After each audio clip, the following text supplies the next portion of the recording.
Est-ce que vous avez vu ce scandale récent sur France Travail?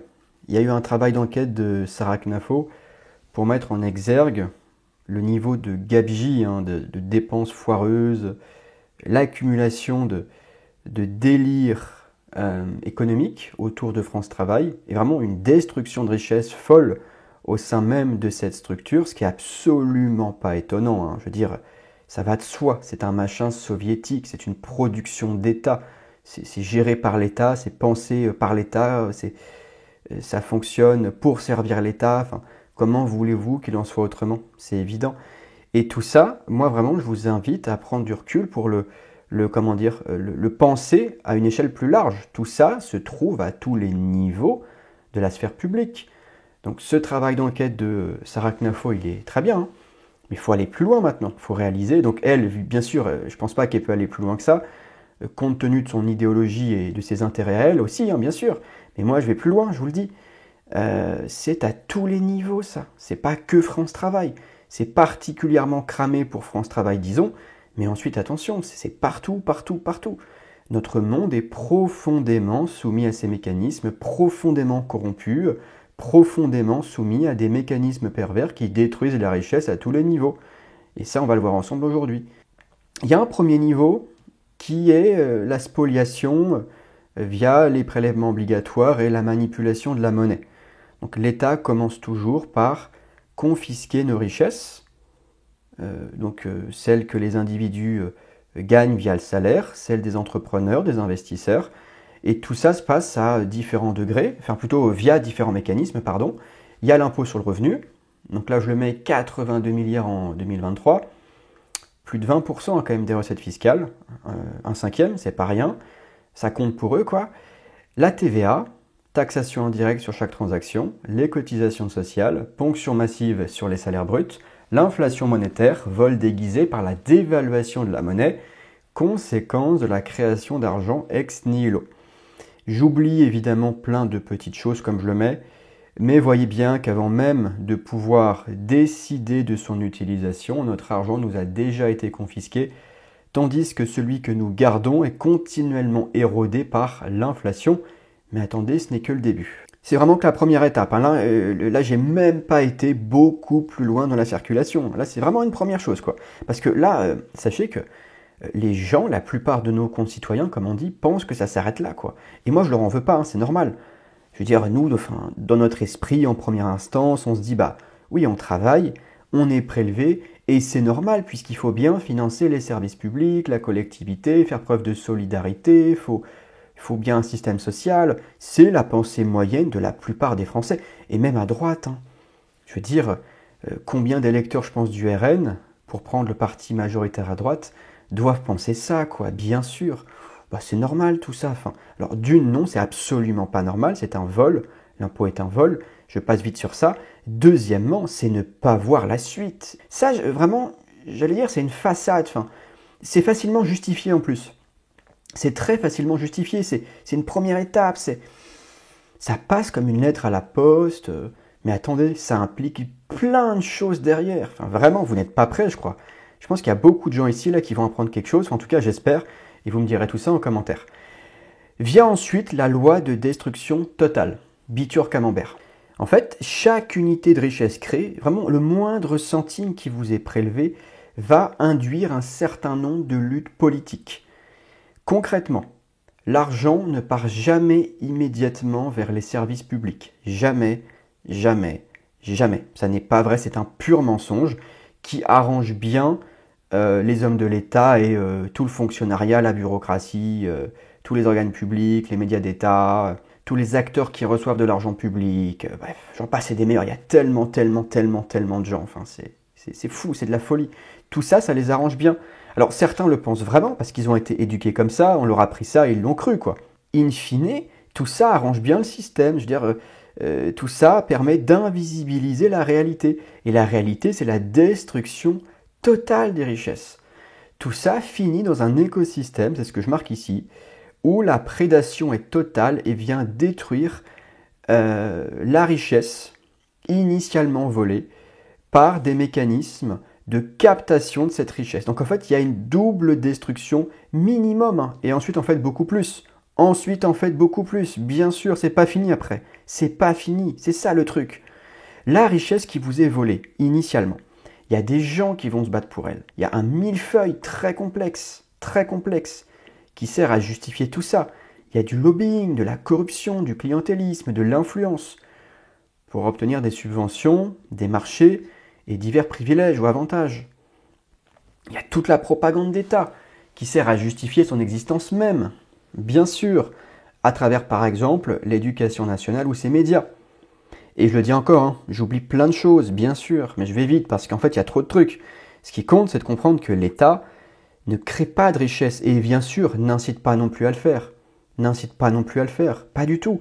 L'État incite à la captation et à la spoliation, c'est tout. L'État vole une première fois, crée des butins publics au sein desquels une somme d'acteurs vont se battre pour aller en récupérer une partie. Captation puis spoliation, c'est tout ce qu'il fait. Son intérêt, c'est de multiplier les bénéficiaires d'argent volé, de redistribution forcée pour garantir sa propre survie. Il cherche à créer des îlots artificiels et à faire se multiplier les entités publiques ou semi-publiques qui vont se battre pour aller chercher l'argent et faire pérenniser leur propre fonctionnement. Et tout ça permet à l'État d'avoir une espèce de petite armée qui se bat pour aller choper une partie du magot. Et franchement, je pense qu'ici on perd déjà pas mal de monde. Je pense qu'il y a pas mal de monde qui n'est pas au courant de cette loi de destruction totale. Qu'il n'y a pas juste un premier vol, il y a un second vol. J'ai été sur GPT pour demander un exemple en fait. Simplement, j'ai rentré les données et la loi de Bitur-Camembert. Hop là, pardon. Et on va donc voir ensemble comment ça se passe. Alors, un exemple concret. Prenons le cas des subventions à une industrie verte. En plus, c'est un super exemple, il a été bien inspiré, parce que c'est totalement le genre de machin, je vais mettre ici, tiens, qui est financé. D'accord? Tac. L'État annonce un budget de 500 millions d'euros pour subventionner la transition énergétique. Je veux dire, très classique, très crédible, enfin, voilà, vraiment. Les entreprises du secteur vont dépenser des centaines de millions en lobbying, consultants et rapports d'expertise biaisés pour démontrer qu'elles sont les plus méritantes, bien sûr. Sur les 500 millions annoncés, une fraction seulement est réellement investie dans des projets promis. Le reste a disparu dans la machine de captation.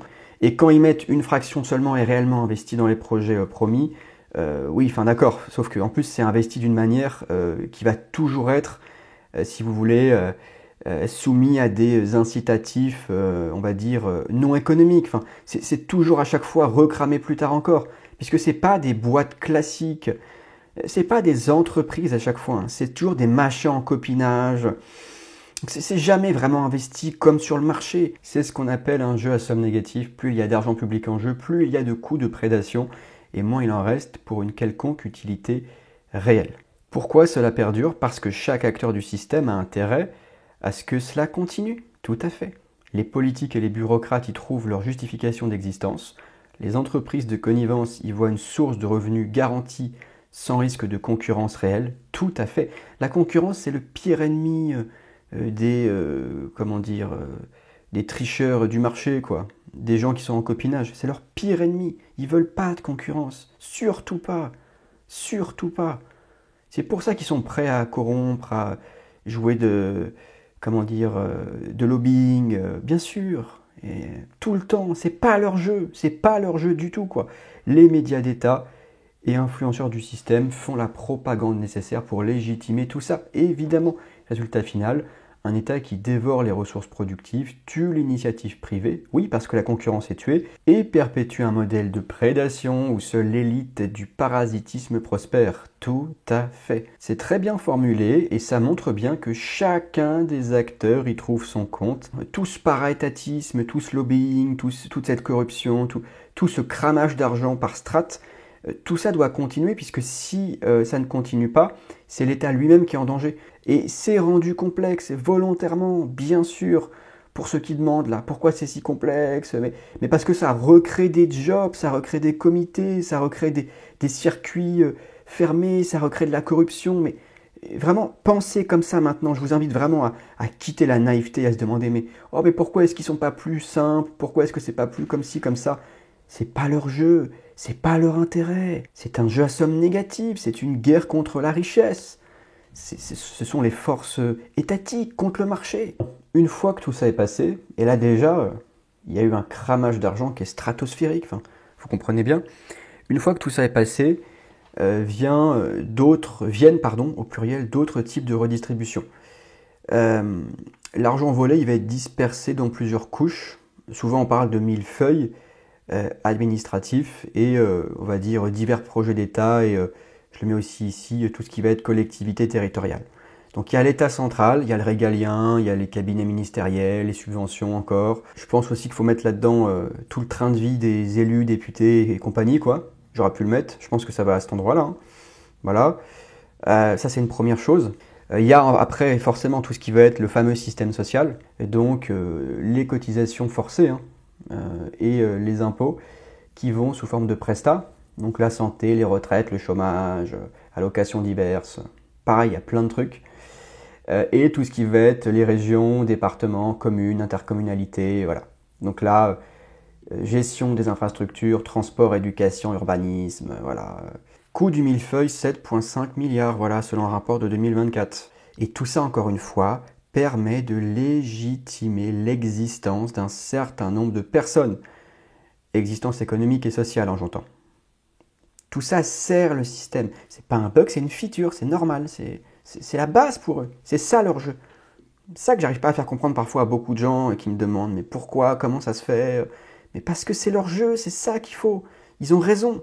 Et c'est d'autant plus vrai dans un vieux pays socialo qui est en train de s'effondrer, qui est en fin de cycle et qui a accumulé un nombre de délires incommensurables. D'accord? Parce qu'à la rigueur, une jeune nation qui n'est pas encore trop jacobine, au début ça va, ça passe, et puis après ça glisse. Vous voyez juste les États-Unis. Les États-Unis, c'est plus du tout ce que c'était à leur début. Hein. Pas du tout. Ça s'est complexifié. Et encore, hein, ça reste moins pire que chez nous. Mais ça se complexifie. Même un truc comme la Suisse, enfin un pays voilà, comme la Suisse, ça glisse. Pour ça, lisez un peu ce que dit Korab Rachiti sur les réseaux et voyez un peu ses interventions publiques. Il est déjà intervenu plusieurs fois en plateau. C'est un libertarien suisse, Korab Rachiti.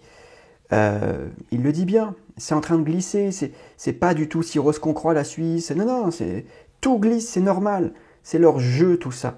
Et même dans un pays qui est plus décentralisé comme la Suisse. Hein. Donc c'est vous dire en France, où tout est aspiré par Paris. Récapitulons le cycle de destruction économique. L'État nous vole, les parasites et rentiers du système se battent pour le butin public, ce qui reste est réparti entre l'administration et les collectivités.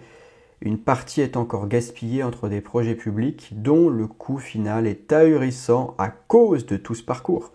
Quand vous avez enfin un projet d'État, une route, vous avez, je sais pas, un centre culturel, vous avez un grand plan, des travaux, je sais pas, n'importe quoi, tout ce que vous voulez, qui sert le bien commun. Ah, le fameux bien commun. Sachez d'une part que c'est une toute petite partie de l'argent. Encore une fois, combien il faudrait faire une enquête fouillée. Là, vraiment, ça dépasse mes compétences et j'ai pas que ça à faire. J'ai pas que ça à faire, franchement. Mais bref, c'est qu'une partie de l'argent. Et surtout, ça aurait dû coûter beaucoup moins cher. Voyez un peu tout le parcours de destruction. Ça aurait dû être, mais infiniment moins cher par le jeu de la rentabilité, du marché, de la concurrence et l'intérêt des acteurs économiques à être vraiment rentable et à vous servir. Il n'y a pas tous ces coûts dans une boîte qui marche bien, ça n'existe pas. Sachant qu'en plus les différents projets économiques seraient sans aucun doute à des échelles plus locales et donc répondant à des besoins beaucoup plus identifiés, beaucoup plus réels, manifestes. Et oui, les boîtes sont pas là pour faire des grands projets d'État, machin, non. Et c'est beaucoup plus local, spécifique, individualisé même. C'est ça la réalité. Votre argent ne va donc jamais directement vers les services que vous espérez voir financer. Il passe par un circuit de prédation où chaque acteur tente d'en récupérer une part avant qu'il ne soit redistribué sous forme de services publics dégradés et de projets volontairement surfacturés. Donc oui, dégradation parce qu'il y a toute une partie de l'argent qui a été cramé ailleurs, cramé pour la lutte et cramé dans des gestions, des financements arbitraires et étatiques. Et puis, surfacturé, oui, bien sûr, parce que on fait plaisir aux copains, hein, on fait croquer les copains, évidemment, bien sûr. D'ailleurs, c'est comme ce truc du catalogue d'État, je ne sais pas si vous vous rappelez de ça, les fournitures de services publics qui sont surfacturées. Ben évidemment, bien, mais c'est ça leur jeu. C'est normal, c'est pas bizarre, c'est pas un bug. C'est pas un bug. Vraiment, faut se réveiller sur tout ça. C'est leur jeu, point. La redistribution publique sera donc toujours inefficace par nature. Elle n'est ni neutre ni tournée vers le bien commun, je sais pas quoi, intérêt général. Ceci n'est qu'une façade idéologique, c'est un endoctrinement sectaire en réalité. Et là, il faut revenir à la réalité. La réalité, c'est une guerre pour le contrôle de l'argent volé et pour la survie politique des dominants. C'est ça la mécanique économique à la fin. Ces gens ne veulent pas perdre leur place, leurs privilèges. Ces gens ne peuvent donc pas se permettre d'arrêter. C'est pour ça que toute tentative de réforme de l'intérieur ne peut être que court-termiste. À court terme, oui, on peut souffler un petit peu, d'accord, mais à chaque fois, nos contemporains ne pensent pas à long terme. Ça, je le regrette beaucoup. Les gens sont sur 5 ans, 10 ans. Ils ne réfléchissent pas à plus long terme et ils ne voient pas que ça va reglisser et que c'est leurs enfants qui vont repayer plus tard. C'est malheureux, mais c'est pour ça que c'est la démocratie elle-même et tout ce système bureaucratique le problème. Et donc l'État, bien sûr, hein, comme entité centrale, bien sûr, c'est l'État le problème à la fin. Et ça, il y a très peu de gens qui le disent, extrêmement peu de gens. Factuellement, enfin, regardez un petit peu les créateurs de contenu, regardez un peu les politiques. Je veux dire, le max qu'ils peuvent faire, c'est ce que fait Sarah Knafo, hein, qui est, on va dire, une libérale conservatrice. C'est bien ce qu'elle a fait, hein, mais je veux dire, c'est tellement plus profond que ça. C'est tellement plus profond que ça, et l'époque ne l'a pas encore compris. Et ça, je vous assure qu'il y a beaucoup de gens qui ne sont pas au courant. Ça, je peux vous l'assurer, c'est vraiment de la folie. Voilà, on s'arrête là pour aujourd'hui. Si vous avez appris quelque chose, faites-le moi savoir en commentaire. Par ailleurs, n'oubliez pas de rejoindre l'académie pour me soutenir et pour en apprendre plus sur les phénomènes sociaux, toujours avec cet angle rationnel austro-libertarien. Et puis il y a aussi mon cours 6 leçons, toujours à la vente et disponible, pour ceux qui veulent se former aux principes économiques et en savoir plus sur, on va dire, cette discipline qui est aujourd'hui tellement détruite justement et pervertie par le système dominant. Voilà, on s'arrête là pour aujourd'hui et quant à moi, je vous dis tout simplement à la prochaine. Ciao!